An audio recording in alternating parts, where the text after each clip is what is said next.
ఈరోజు మేము అడుగుతున్నాం, సుబ్బారెడ్డి, ఒరే సుబ్బుడు ఏందిరా, వెంకటేశ్వర స్వామి లడ్డులో మీరు వాడే నెయ్యిలో గొడ్డు మాంసం పెడతారా? గొడ్డు మాంసంతో నుంచి తీసిన ఆయిల్ వాడతారా? వెంకటేశ్వర స్వామి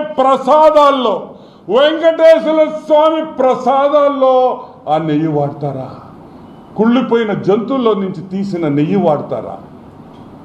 ఎంత అపచారం అని అడుగుతున్నా. అసలు ఇది న్యాయమా అని అడుగుతున్నా. ఆ గోవిందుడు ఏం పాపం చేశాడని మేము అడుగుతున్నాం ఈరోజు. ఇదేనా మీ పాలన? సరే, మమ్మల్ని ఇబ్బంది పెట్టావు, మమ్మల్ని కొట్టావు, మా లూడి. ఆ స్వామి ఏం పాపం చేశాడు? జగన్మోహన్ రెడ్డి వాళ్ళ బంధువులు దేవుణ్ణి నమ్మరు.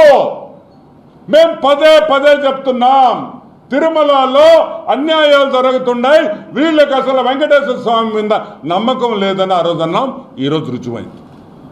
నేను చెప్పటంలా, national dairy development board of గుజరాత్లో ఉండే వాళ్ళ మెయిన్ హెడ్ క్వార్టర్స్ ఉండే గుజరాత్ వాళ్ళు చెప్తున్నారు మీరు దొంగతనం చేశారని.